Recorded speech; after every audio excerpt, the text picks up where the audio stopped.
કેમ છો બધા?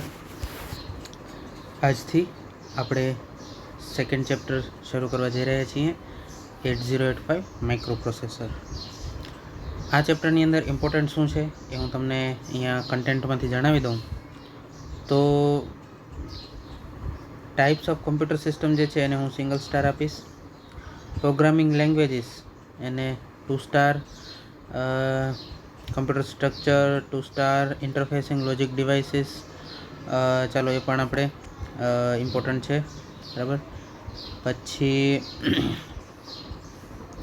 Number representation, number system arithmetic, આ જે છે એને સિંગલ સ્ટાર દઉં. પછી જે છે 8085 માઇક્રો પ્રોસેસર આર્કિટેક્ચર, તો આ બહુ જ ઇમ્પોર્ટન્ટ છે. Pin configuration, demultiplexing of device, address bus data line, આ પણ 5 સ્ટાર. પછી મેમરી ઓર્ગેનાઇઝેશન 5 સ્ટાર, બરાબર. પછી interfacing of input output devices 5 star. Timing instruction single star, બરાબર. આ છે. અને હાઉ ટુ રેકોગ્નાઇઝ જે છે ટાઈમિંગ ડાયાગ્રામ, એ આપણે જો કહીએ તો એને સિંગલ સ્ટાર આપી શકાય. ટૂંકમાં જે ઇમ્પોર્ટન્ટ ચેપ્ટર્સ છે એ મેં તમને ઇમ્પોર્ટન્ટ જે કન્ટેન્ટ છે એ મેં તમને જણાવ્યા, બરાબર. Type of computer system, programming language, interfacing logic devices, number representation, number system arithmetic, પછી pin configuration, demultiplexing, memory organisation, input output interfacing અને ટાઈમિંગ ઓપરેશન, બરાબર છે. ટાઈમિંગ ઓપરેશનમાં ત્રણેય વસ્તુ આવી જાય. ટૂંકમાં આમાં શું છે કે જે મેં ઇમ્પોર્ટન્ટ કીધું છે ને એ વસ્તુ આપણે સમજવાની છે, જ્યારે થિયરી પણ આની અંદર થોડી ઘણી ઇન્ક્લુડેડ છે, બરાબર. આ 805 માઇક્રો પ્રોસેસર આર્કિટેક્ચર એ પણ અગત્યનું છે.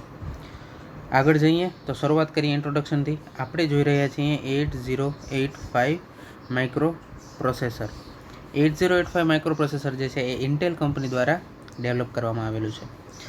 વાત કરીએ માઇક્રો પ્રોસેસરની તો આપણને ખબર છે કે સેમિકન્ડક્ટર ડિવાઇસીસ છે જે VLSI ટેકનોલોજીની મદદથી બનાવવામાં આવ્યું છે. VLSI ટેકનોલોજી એટલે very large scale integration. Very large scale ઇન્ટિગ્રેશનની અંદર કેટલા ટ્રાન્ઝિસ્ટર હોય છે એક પર્ટિક્યુલર ચિપની અંદર? તો કે 10,000ની આજુબાજુ, બરાબર છે. એપ્રોક્સિમેટલી 10,000 જેટલા ટ્રાન્ઝિસ્ટર્સ જે છે એ હોય છે આ ટેકનોલોજીમાં. મોટાભાગે માઇક્રો પ્રોસેસરનો ઉપયોગ ક્યાં થાય? તો કે ઇન્ડસ્ટ્રીયલાઇઝ્ડ સોસાયટીની અંદર, એટલે કે ઇન્ડસ્ટ્રીની અંદર મોટાભાગે એનો ઉપયોગ થાય છે. આ બધી વસ્તુ આપણે ઇન્ટ્રોડક્શન જે આપણે લેક્ચર્સ લીધા છે એની અંદર જોઈ ગયા છીએ, બરાબર. આપણે આ વસ્તુ એટલા માટે બ્રીફમાં જોઈએ છીએ અને ફટાફટ જે છે મને જણાવતો જઈશ. હવે આપણને ખબર છે કે માઇક્રો પ્રોસેસર જે છે ડિજિટલ ડિવાઇસ છે, એટલા માટે એ માત્ર ને માત્ર 0 અને 1 જે બાઇનરી ડિજિટ છે, બરાબર છે, એની મદદથી જ એ કોમ્યુનિકેટ કરે છે. ભલે પછી એ ઇન્ટરનલ કમ્યુનિકેશન હોય, એટલે કે માઇક્રો પ્રોસેસરની અંદર જ કોઈ પ્રોસેસ કરવાની હોય, કે પછી એક્સટર્નલ વર્લ્ડ, એટલે કે માઇક્રો પ્રોસેસરની સાથે જે આપણે અલગ અલગ ડિવાઇસીસ જોડીએ એની સાથે કમ્યુનિકેટ કરવાની વાત હોય, તો આ કમ્યુનિકેશન એ બાઇનરી ડિજિટની અંદર જ થાય છે, બરાબર છે. 0 અને 1 બાઇનરી ડિજિટની અંદર જ થાય છે, બરાબર. હવે બાઇનરી ડિજિટ, બરાબર, બાઇનરી ડિજિટ જે આપણે એમ કહીએ કે આ એક બીટ છે. એક બીટ એટલે શું? તો કે એક બાઇનરી ડિજિટ. બાઇનરી ડિજિટનું શોર્ટ ફોર્મ છે બીટ, બરાબર છે. 0 કે 1, બરાબર, આ બેમાંથી કોઈ પણ એકને તમે એમ કહી શકો કે આ એક બીટ છે, બરાબર. એક પણ શું છે? એ એક બીટ છે. આપણે એમ કહીએ ને કે મારી પાસે એક સફરજન છે, મારી પાસે 2 સફરજન છે, એવી રીતના 0 એ એક બીટ છે, 1 એ પણ એક બીટ છે. જો એમ કહું કે 0 અને 1 આ ટોટલ કેટલા બીટ છે? તો કે ઓબ્વિયસલી આપણે એમ કહીએ 2 બીટ છે, બરાબર. તો સમજવા માટે હવે દરેક માઇક્રો પ્રોસેસરને પોતાની ફિક્સ સેટ ઓફ ઇન્સ્ટ્રક્શન હોય છે. એટલે શું? તો કે ઇન્સ્ટ્રક્શન મેં તમને કીધું હતું, ઇન્સ્ટ્રક્શન એટલે કંઈ નહીં પણ પ્રોગ્રામ, બરાબર છે. જો વાંચીએ, each microprocessor has a fixed set of instruction in the form of binary pattern called machine language, બરાબર છે. શું કહે છે? તો કે દરેક માઇક્રો પ્રોસેસર છે એને પોતાના ફિક્સ સેટ ઓફ ઇન્સ્ટ્રક્શન હોય છે. હવે આ સેટ ઓફ ઇન્સ્ટ્રક્શન એટલે શું? સેટ ઓફ ઇન્સ્ટ્રક્શન એટલે શું? તો કે માઇક્રો પ્રોસેસરે કેવી રીતે જે તે ટાસ્ક છે, બરાબર છે, એને પાર પાડવાનું છે, એ જે છે એ સેટ ઓફ ઇન્સ્ટ્રક્શન વડે નક્કી કરવામાં આવે છે. બરાબર. ફરી પાછું, સેટ ઓફ ઇન્સ્ટ્રક્શન શું છે? તો કે માઇક્રો પ્રોસેસરને જે કોઈ પણ કામ આપવામાં આવ્યું છે, જે કોઈ ટાસ્ક આપવામાં આવ્યું છે, એ એણે કેવી રીતે પરફોર્મ કરવું, એ ટાસ્ક એણે કેવી રીતે કમ્પ્લીટ કરવું, એ જે છે એ સેટ ઓફ ઇન્સ્ટ્રક્શન જે છે એ માઇક્રો પ્રોસેસરને જણાવે છે. બરાબર. અને આ સેટ ઓફ ઇન્સ્ટ્રક્શનને જ શું કહેવાય છે? પ્રોગ્રામ. બરાબર છે. સેટ ઓફ ઇન્સ્ટ્રક્શનને જ શું કહેવામાં આવે છે? પ્રોગ્રામ. હવે આ દરેક સેટ ઓફ ઇન્સ્ટ્રક્શન છે, બરાબર, એને કોઈ એક પર્ટિક્યુલર ફોર્મની અંદર આપણે લખીએ, કોઈ એક ટાસ્ક કમ્પ્લીટ કરવા માટે આપણે આ સેટ ઓફ ઇન્સ્ટ્રક્શનને જો વ્યવસ્થિત રીતે લખીએ તો એને શું કહેવામાં આવે છે? મશીન લેંગ્વેજ કહેવામાં આવે છે. બરાબર છે. Machine language. It is further simplified by giving abbreviated names called mnemonics. બરાબર છે. MEMONIC. આને બોલાય નેમોનિક્સ. બરાબર છે. મનેમોનિક્સ નહીં. શું બોલાય ને? નેમોનિક. એસ લગાડો તો તો આ નેમોનિક્સ શું છે? કંઈ નથી તો કે જે આપણે ઇન્સ્ટ્રક્શન લખીએ છીએ, બરાબર, જે લાઇન્સના પ્રોગ્રામિંગ લાઇન્સના સ્વરૂપે આપણે જે ઇન્સ્ટ્રક્શન લખીએ છીએ, એ ઇન્સ્ટ્રક્શન જે છે, બરાબર છે, એ પર્ટિક્યુલર ઇન્સ્ટ્રક્શન છે, એને શું કહેવામાં આવે છે? નેમોનિક્સ. બરાબર છે. હવે આગળ વધીએ તો નેમોનિક્સ જે છે એની મદદથી આપણે એસેમ્બલી લેંગ્વેજ જે છે એ બનાવી શકીએ છીએ. હવે તમે અહીંયા થોડા કન્ફ્યુઝ થતા હશો કે મશીન લેંગ્વેજ શું છે, એસેમ્બલી લેંગ્વેજ શું છે. તો જરાય કન્ફ્યુઝ ન થાવ, કારણ કે આ મશીન લેંગ્વેજ અને એસેમ્બલી લેંગ્વેજ આપણે ડિટેલમાં આ જ ચેપ્ટરની અંદર આગળ જોવાના છીએ. બરાબર. હમણાં એટલું યાદ રાખવાનું છે આપણે કે દરેક માઇક્રો પ્રોસેસરને એક ફિક્સ્ડ સેટ ઓફ ઇન્સ્ટ્રક્શન હોય છે. બરાબર. કે જો આપણે એ ફિક્સ્ડ સેટ ઓફ ઇન્સ્ટ્રક્શનને બાઇનરી પેટર્નની અંદર જો લખીએ તો એને મશીન લેંગ્વેજ કહેવામાં આવે છે. બરાબર છે. હું અહીંયા લખું છું સેટ ઓફ ઇન્સ્ટ્રક્શન્સ. બરાબર છે. શોર્ટમાં લખું છું.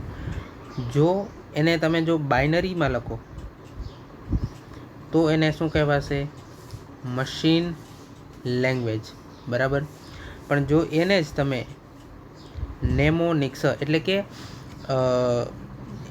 નેમોનિક્સ એટલે શોર્ટ ફોર્મ, એટલે કે ઇંગ્લિશ લેંગ્વેજની અંદર જે શબ્દો હોય છે, બરાબર, એ શબ્દોની મદદ વડે જો તમે આ ઇન્સ્ટ્રક્શન લખો તો એને શું કહેવાશે?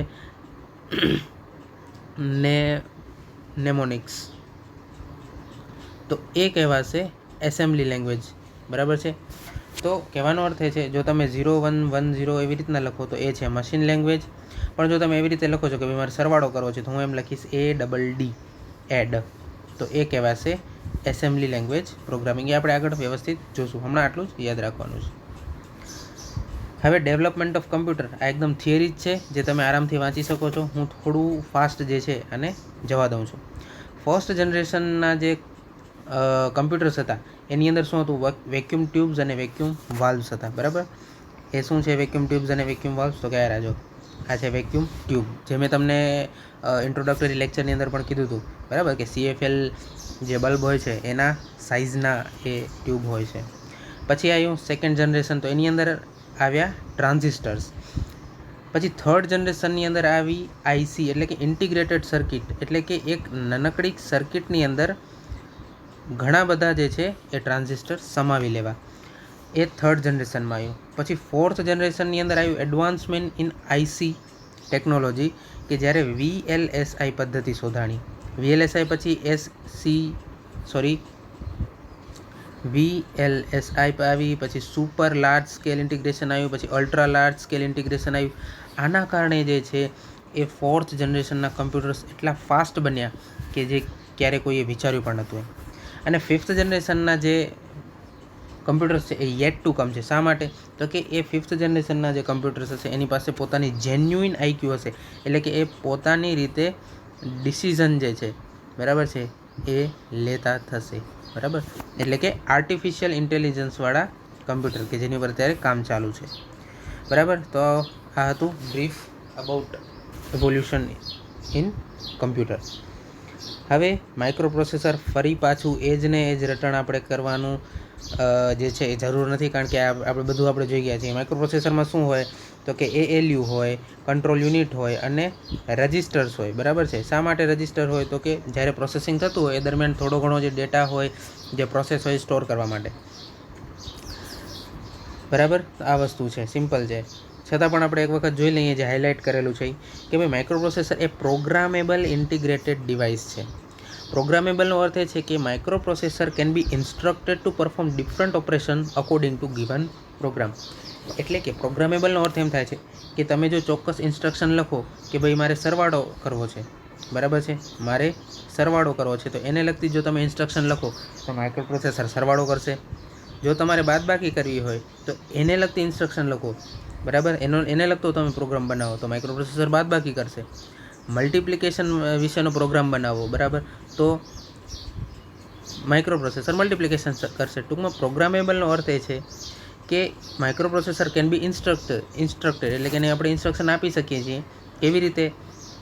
તો કે પ્રોગ્રામની મદદથી અલગ અલગ કામ કરવા માટેની આપણે એને ઇન્સ્ટ્રક્શન આપી શકીએ છીએ, બરાબર. તો એની અંદર શું હોય છે? તો કે એરિથમેટિક લોજિક યુનિટ હોય છે, રજિસ્ટર એરે હોય છે. રજિસ્ટર એરેનું કામ શું છે? તો કે collection of register is okay. Register array એટલે કંઈ નહીં, ઘણા બધા રજિસ્ટરનો સમૂહ, બરાબર. પણ રજિસ્ટરનું કામ શું હોય છે? તો કે અહીંયા લખેલું છે કે registers are primarily used to store data temporarily, બરાબર છે, to store data temporary during the execution of program execute થતો હોય એ દરમિયાન જે પણ થોડો ઘણો ડેટા જરૂરી હોય પ્રોગ્રામને એક્ઝિક્યુટ કરવા માટે, એ જે છે રજિસ્ટર એરેની અંદર સ્ટોર થાય છે. હવે આવે છે કંટ્રોલ યુનિટ. તો મેં પણ તમને પહેલે જ કીધું હતું, કંટ્રોલ યુનિટનું કામ છે કંટ્રોલ સિગ્નલ્સ અને કમાન્ડ જનરેટ કરવાનું. શા માટે? તો કે માઇક્રોપ્રોસેસરની અંદર થતી વિવિધ પ્રક્રિયાઓને સિંક્રોનાઇઝ્ડ કરવા માટે, એટલે કે તાલબદ્ધ રીતે માઇક્રોપ્રોસેસરની અંદર દરેક કામ થાય એ જોવાનું કામ છે કંટ્રોલ યુનિટનું. Control unit and timing signals are generated by the control unit. It contains the flow of data between microprocessor and other like memory and peripherals, બરાબર છે. ટૂંકમાં જે ફ્લો ઓફ ડેટા છે, બરાબર, એ યોગ્ય રીતે થાય એ જોવાનું કામ કંટ્રોલ યુનિટનું છે. હવે the main processing job is done by the microprocessing, but for this it requires association of memory and input output units, બરાબર. શું કહે છે કે પ્રોસેસિંગ ભલે માઇક્રોપ્રોસેસર વડે થાય છે, પણ એને મેમરી અને ઇનપુટ આઉટપુટ યુનિટનો સાથ પણ આવશ્યક છે, બરાબર. એસોસિએશન એટલે એની જરૂર છે, એની મદદની જરૂર છે. એકલું પ્રોસેસર કાંઈ નહીં કરી શકે. તો આ કામ વ્યવસ્થિત રીતે થાય, આ એસોસિએશન જે છે, આ કોર્ડિનેશન વ્યવસ્થિત રીતે થાય, એ કામ જોવાનું છે કંટ્રોલ યુનિટે. ઓકે, આગળ વધીએ. તો આ બધા બ્લોક ડાયાગ્રામ તો તમે જોઈ જ ગયા છો. આ આખો બ્લોક ડાયાગ્રામ શેનો છે? તો કે એક માઇક્રો પ્રોસેસર સિસ્ટમનો છે. સિમ્પલ. તમે આને માઇક્રો પ્રોસેસર તમે આને શું કહી શકો? તો કે માઇક્રો પ્રોસેસર સિસ્ટમ કહી શકો, અથવા તમે આને માઇક્રો શું કહી શકો? કમ્પ્યુટર પણ કહી શકો.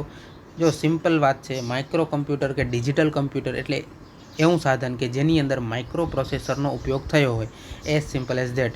એટલે ટૂંકમાં આ બ્લોક ડાયાગ્રામ જે છે તમે સમજો છો, એ હું પણ જાણું છું, કારણ કે આ જ બ્લોક ડાયાગ્રામ આપણે ઇન્ટ્રોડક્ટરી લેક્ચરમાં જોઈ ગયા છીએ, એટલે આગળના લેક્ચરમાં. હવે આવે છે ડેવલપમેન્ટ ઇન માઇક્રો પ્રોસેસર. એટલે કે શરૂઆતના માઇક્રો પ્રોસેસર જે એકદમ સ્લો હતા, જેની પ્રોસેસિંગ કેપેસિટી એકદમ ઓછી હતી, ત્યાંથી લઈને એકદમ એડવાન્સ લેવલના માઇક્રો પ્રોસેસર કેવી રીતે અને કઈ કઈ કંપનીએ બનાવ્યા, એનું આખું પીષ્ઠપેષણ છે, બરાબર છે. તો આ વસ્તુ જે છે હું આગળ સ્કીપ કરું છું, બરાબર, કારણ કે આ એકદમ તમે વાંચી શકો એમ છો અને આ એટલું ઇમ્પોર્ટન્ટ પણ નથી, બરાબર. મોટા ભાગે ઇન્ટેલ કંપનીએ જે છે એ આની અંદર પ્રોગ્રેસ કરી છે, બરાબર છે, કે જે એકદમ બેઝિક લેવલના પ્રોસેસરથી લઈને એકદમ એડવાન્સ લેવલના જે પ્રોસેસર જે છે એ મોટા ભાગે ઇન્ટેલ કંપનીએ જ બનાવ્યા છે. આપણે જે જોવાનું છે આ ચેપ્ટરની અંદર એ છે 8085 માઇક્રો પ્રોસેસર, કે જે બનાવવામાં આવ્યું છે ઇન્ટેલ માઇક્રો પ્રોસેસર્સ દ્વારા. હવે 1976માં એ શોધાણું હતું. વર્ડ સાઇઝ હતી 8 બીટ, મેમરી કેપેસિટી હતી 64 KB, એટલે કે 64 KB સુધીની એક્સટર્નલ મેમરી સાથે આ માઇક્રો પ્રોસેસર કમ્પેટેબલ છે. એટલે કે જો તમે 64 KBની મેમરી સુધી તમે યુઝ કરશો આ માઇક્રો પ્રોસેસરને, એટલે કે એક્સટર્નલ મેમરી સમજો કે 64 કેબીની એક્સટર્નલ મેમરી છે, એની સાથે તમે માઇક્રો પ્રોસેસર યુઝ કરશો તો વ્યવસ્થિત કામ આપશે. પણ જો 64થી આગળ જો તમે 128 કેબીની મેમરી લઈ આવ્યા અને એને તમે 8085 સાથે જોડી તો પછી જે છે એ માઇક્રો પ્રોસેસર એ મેમરી સાથે કામ નહીં કરે. સિમ્પલ અત્યારે તમે જુઓ કે આપણો ફોન છે એની સાથે જો તમે જોશો તો એમ લખેલું આવશે કે 64 GB ઇન્ટરનલ મેમરી અને 128 GB એક્સપાન્ડેબલ. એનો અર્થ શું છે તો કે 64 ઇન્ટરનલ છે. જો તમને 64 પૂરી ના થતી હોય તો 128 GBનું મેમરી કાર્ડ તમે આની અંદર નાખો, બરાબર, તો ત્યાં સુધી કામ કરશે. પણ જો તમે 256 GBનું મેમરી કાર્ડ લઈ આવ્યા અને એની સાથે નાખ્યું તો એ બતાડશે જ નહીં, બરાબર, ફોન તમારો અંદર બતાડશે જ નહીં. એટલે આ મેમરી કેપેસિટી એ બતાડે છે કે આ માઇક્રો પ્રોસેસર મેક્સિમમ કેટલી એ સાઇઝની એક્સટર્નલ મેમરી સાથે કોમ્પેટિબલ છે. હવે આ વર્ડ સાઇઝ શું છે એ હું તમને આગળ જણાવું છું, પણ એ પહેલાં જુઓ કે આની ક્લોક સ્પીડ જો કેટલી છે, 3 to 6 મેગાહર્ટ્ઝની ક્લોક સ્પીડ છે. સિમ્પલ સમજવું હોય તો 1 સેકન્ડમાં આટલી ગણતરી જે છે એ આ પ્રોસેસર કરી શકે છે. તમે જોશો કે અત્યારે આપણા જે કમ્પ્યુટર્સ છે, બરાબર, એની તમે જો માય કમ્પ્યુટર ઉપર રાઇટ ક્લિક કરીને પ્રોપર્ટી જોશો ને તો એની અંદર લખેલું હશે, સ્પીડ લખેલી હશે. શું હશે તો કે 2.8 ગીગાહર્ટ્ઝ, બરાબર, 3 ગીગાહર્ટ્ઝ સમથિંગ એવી રીતની કાંઈક હશે, પણ ગીગાહર્ટ્ઝમાં હશે. એટલે તમે સમજો કે અત્યારે આપણે જે કમ્પ્યુટર ઘરઘરાઉ જે વાપરીએ છીએ, એટલે કે પર્સનલી જે વાપરીએ છીએ, એની સ્પીડ આપણે જે 8085 ભણવાના છીએ એનાથી 1000 ગણી વધારે છે, બરાબર. 8085 કરતાં આપણે જે પર્સનલ કમ્પ્યુટર, પર્સનલ લેપટોપ વાપરીએ છીએ એની સ્પીડ કેટલી છે, 8085 કરતાં 1000 ગણી છે, 1000 ગણી છે, બરાબર છે. કારણ કે મેગાહર્ટ્ઝ એટલે 10⁶ ઘાત અને ગીગા એટલે 10⁹ ઘાત, બરાબર, એટલા માટે 1000 ગણી સ્પીડ છે. તો ટૂંકમાં આપણે આ જ જોવાનું છે, બરાબર છે, આપણે આ જોવાનું છે. હવે વર્ડ સાઇઝ શું છે એ આપણે આગળ જોઈશું એટલે ખબર પડશે. તો આ બધી જે છે એ કંઈ કામની નથી. હવે આપણે આગળ આવીએ છીએ ટાઈપ્સ ઓફ કમ્પ્યુટર્સમાં, બરાબર. મેં આગળ પણ તમને કીધું હતું કે 3 સ્ટાર કે 2 સ્ટાર જે છે આને આપી શકાય છે. હવે ટાઈપ્સ ઓફ કમ્પ્યુટર્સની અંદર સૌથી પહેલાં જોઈએ તો કે main frame computer. Main frame computer જે છે એ કેવા કમ્પ્યુટર્સ છે અને આવા કમ્પ્યુટરનો ઉપયોગ ક્યાં થાય છે એ આપણે જોવાનું છે. તો જો main frame computers are high speed computers and their word length generally ranges from 32 to 60 bits. ચાલો સૌથી પહેલાં આપણે વર્ડ લેન્થને સમજી લઈએ. વર્ડ લેન્થ એટલે શું તો કે કોઈ પણ માઇક્રો પ્રોસેસર છે એ એક સાથે, બરાબર છે, એક સાથે કેટલા બીટના ડેટા સાથે કામ પાડી શકે છે, બરાબર, એને કહેવાય છે વર્ડ લેન્થ, બરાબર છે. એને શું કહેવાય છે, એને કહેવાય છે વર્ડ લેન્થ. સિમ્પલી સમજો, આપણે જે 8085 માઇક્રો પ્રોસેસર જોયું એની વર્ડ લેન્થ કેટલી છે, 8 બીટની. એનો મતલબ એ છે કે આપણું 8085 માઇક્રો પ્રોસેસર એક સાથે 8 બીટ સાથે કામ પાડી શકે છે. હવે એનો અર્થ શું થયો, એક સાથે 8 બીટ, એક સાથે 8 બીટ સાથે કામ પાડવું, એનો અર્થ શું? સિમ્પલ છે કે એ માઇક્રો પ્રોસેસરની અંદર જે ડેટા સ્ટોરિંગ રજિસ્ટર છે, બરાબર, મેં તમને શરૂઆતમાં પણ કીધું હતું, ડેટા જે છે કોની અંદર સ્ટોર થાય છે, રજિસ્ટરની અંદર. ભલે પછી એ મેમરી હોય, બરાબર, કે પછી માઇક્રો પ્રોસેસરની અંદર રહેલા જે 5-7 રજિસ્ટર હોય, બરાબર. રજિસ્ટર જે છે એ મેમરી સ્ટોર કરવા માટેનું બેઝિક એલિમેન્ટ છે. તો માઇક્રો પ્રોસેસર જે છે એ 8 બીટના ડેટા સાથે એક સાથે કામ પાડી શકે છે. એનો અર્થ એ છે કે જે તે માઇક્રો પ્રોસેસરની અંદર જે ડેટા સ્ટોર કરવા માટેના જે રજિસ્ટર છે એ કેટલા બીટના છે તો કે 8 બીટના છે. એનો અર્થ થાય છે આ, બરાબર છે, સમજાણું? હવે સિમ્પલ વાત એ છે કે જો રજિસ્ટર જે છે મેમરી સ્ટોરેજ જે એલિમેન્ટ છે, બરાબર, રજિસ્ટર, એ જો 8 બીટના હશે તો સિમ્પલ છે કે એની જે ડેટા બસ હશે, બરાબર છે, ડેટા બસ હશે એ પણ 8 બીટની હશે. 8 બીટની હશે એટલે શું તો કે 8 લાઇનની હશે. એટલે 8 અલગ અલગ લાઇન હશે, બરાબર. શા માટે? કારણ કે એની અંદર જે મેમરીના જે રજિસ્ટર છે એ પોતે 8 બીટના છે, બરાબર. તો 8 બીટ અને 8 લાઇન એક બીટ સાથે જોડાયેલી છે એમ આપણે કહી શકીએ, બરાબર. 8 બિટ્સ. એનો મતલબ એ છે કે જો મારે 8 અલગ અલગ બીટ એક 8 બીટના રજિસ્ટરની અંદર સ્ટોર કરવા છે તો હું એક સાથે જે 8 લાઇન છે, બરાબર છે, આ છે 8 બીટ ડેટા લાઇન, બરાબર છે. એ જે છે એ કોની સાથે જોડાયેલી હશે? 8 બીટના રજિસ્ટર સાથે. તો એક જ સમયે હું 8 અલગ અલગ બીટને જે છે એ હું 8 બીટના રજિસ્ટરમાં સ્ટોર કરી શકું છું. સમજાય છે? એટલે કે આ થયું આપણું 8 બીટ ડેટા રજિસ્ટરની અંદર સ્ટોર કરવાનું પેરેલલ ઓપરેશન. કે એવું નહીં કે પહેલે એક બીટ જાય, પછી બીજો બીટ જાય, પછી ત્રીજો બીટ જાય, બરાબર, એમ નહીં. પણ કેના જેવું? તો કે એક જ સમયે 8 બીટ જે છે એ એક સાથે 8 બીટના રજિસ્ટરની અંદર સ્ટોર થાય છે, બરાબર. તો આ જે છે શું કહેવાય છે? માઇક્રો પ્રોસેસરની શું કહેવાય છે? વર્ડ લેન્થ, બરાબર છે. માઇક્રો પ્રોસેસરની વર્ડ લેન્થ, બરાબર. એટલે માઇક્રો પ્રોસેસર એક સમયે એક સાથે કેટલા બીટ સાથે કામ પાડી શકે છે એને કહેવાય એની વર્ડ લેન્થ, બરાબર. અને આના વડે હું શું કહેવા માગું છું? તો કે એની અંદર રહેલા રજિસ્ટર કેટલા બીટના છે, બરાબર. એટલે કે એક જ સમયે એક સાથે કેટલા બીટ જે છે એ સ્ટોર કરી શકે છે જે તે micro processor. That is what is word length. તો આપણા 805ની વર્ડ લેન્થ કેટલી છે? 8 બીટ. એટલે એક સાથે 8 બીટ સાથે કામ પાડી શકે છે. જ્યારે મેઇન ફ્રેમ કમ્પ્યુટર જે છે એ એક સાથે 32 થી 64 બીટ સાથે એ કામ પાડી શકે છે, બરાબર છે.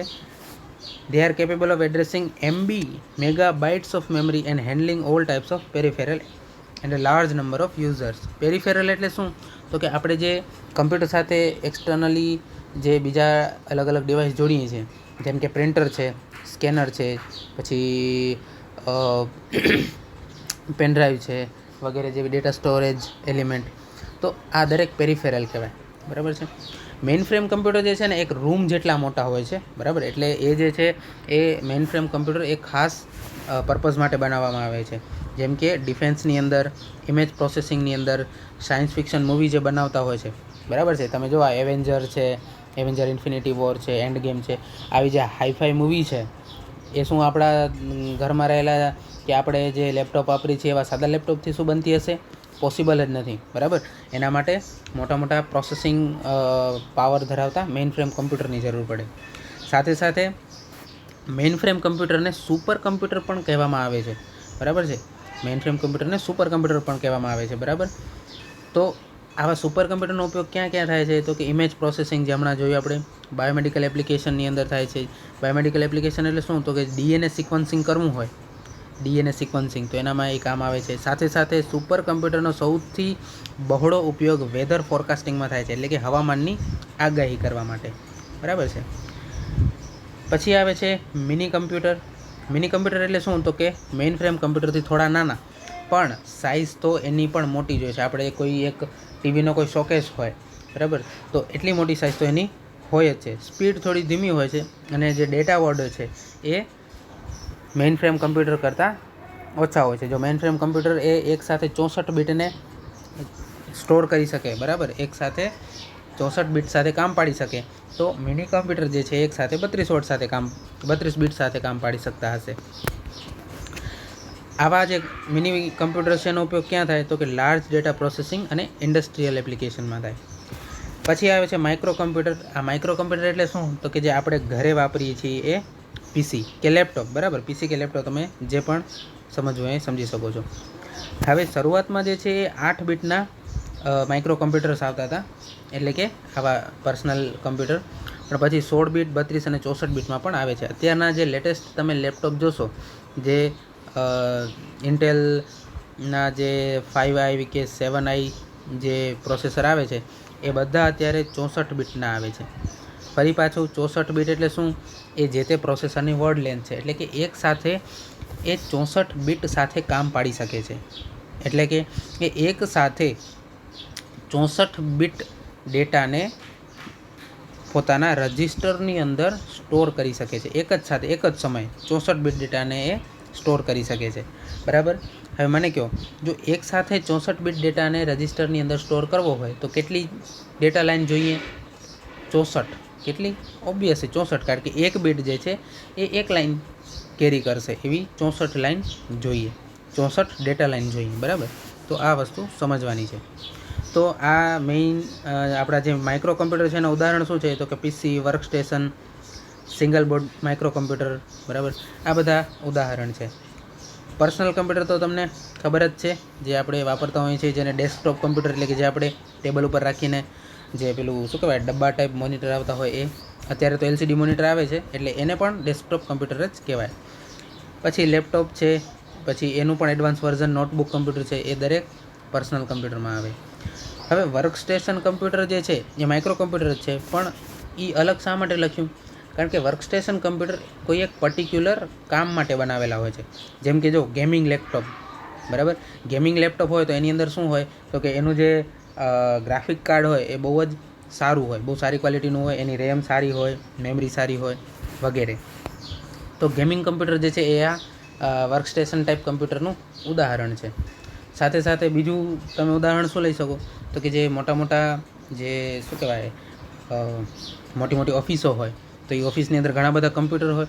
તો હવે એ બધા કમ્પ્યુટરને મેનેજ કરતું એક કમ્પ્યુટર હોય કે જે વર્ક સ્ટેશન કમ્પ્યુટર તરીકે આપણે એને ઉપયોગમાં લઈ શકીએ. સિંગલ બોર્ડ કમ્પ્યુટર કોલેજમાં અને ઇન્ડસ્ટ્રીમાં જે વપરાય એ. બરાબર. પછી માઇક્રો કંટ્રોલર, એ તો આપણને ખ્યાલ જ છે. તો આ બધી વસ્તુ આપણે જે છે ને એ જોઈ ગયા છીએ, એટલે હું આટલું ફાસ્ટ જાઉં છું. હવે જે આવે છે 5 સ્ટાર ટોપિક, એ છે પ્રોગ્રામિંગ લેંગ્વેજ. બરાબર છે. આ જે છે પ્રોગ્રામિંગ લેંગ્વેજ, બરાબર, એ બહુ જ અગત્યનો ટોપિક છે. એટલા માટે અત્યારે તો હવે અડધી કલાક થઈ ગઈ છે, તો આ જે છે પ્રોગ્રામિંગ લેંગ્વેજ એ આપણે નેક્સ્ટ લેક્ચરની અંદર જોશું. બરાબર. કે જે આપણે આ શરૂઆતમાં જોઈએ કે મશીન લેંગ્વેજ શું છે. બરાબર. મશીન લેંગ્વેજ સાંભળ્યું, પછી એસેમ્બલી લેંગ્વેજ પણ આપણે સાંભળ્યું. તો અત્યારે જો તમારા મગજમાં કન્ફ્યુઝન હશે, બરાબર, તો એ આપણે હવે નેક્સ્ટના લેક્ચરમાં આપણે દૂર થઈ જશે. બરાબર. તો આ વસ્તુ જે છે એ આપણે નેક્સ્ટ લેક્ચરની અંદર જોશું, પ્રોગ્રામિંગ લેંગ્વેજ. પછી આપણે જોશું મેમરી. બરાબર છે. પછી આપણે જોશું મેમરી વિશે. બરાબર છે. કારણ કે એ પણ બહુ અગત્યનું છે. બરાબર. આગળના લેક્ચરમાં આપણે છે ને ગયા લેક્ચરમાં કદાચ આપણે જોયું હતું કે મેમરીનું સ્ટ્રક્ચર શું હોય છે, કે જે પ્રોગ્રામ મેમરી હોય છે, ડેટા મેમરી હોય છે. અત્યારે આપણે જે છે એ મેમરી સ્પીડના પ્રમાણે જે છે એ હવે જોશું કે કઈ મેમરી સૌથી ફાસ્ટ હોય છે, બરાબર, કઈ મેમરી સૌથી સ્લો હોય છે વગેરે જોશું. રેમ શું છે, રોમ શું છે, આ દરેક વસ્તુ જે છે આપણે જોવાના છીએ. બરાબર છે. તો એ આપણે નેક્સ્ટ લેક્ચર ઉપર રાખીએ છીએ. બરાબર. આશા કરું છું કે અત્યાર સુધી તમને વ્યવસ્થિત સમજાણું હશે. બાય ધ વે આની અંદર સમજવાનું એટલું કંઈ ખાસ છે નહીં. જે મેઇન વસ્તુ સમજવાની હતી એ મેં તમને શરૂઆતમાં જ જણાવી દીધી. બરાબર છે. કે વર્ડ લેન્થ શું હોય છે. બરાબર. અને ટાઈપ્સ ઓફ કમ્પ્યુટર જે છે એ પણ આપણે બ્રીફમાં જોયું. તો અત્યારે જે છે આ સેકન્ડ ચેપ્ટરનું તમે ઇન્ટ્રોડક્શન સમજી શકો છો. નેક્સ્ટ લેક્ચરથી આપણે અગત્યનું ટોપિક શરૂ કરશું, પ્રોગ્રામિંગ લેંગ્વેજીસ. ઓકે.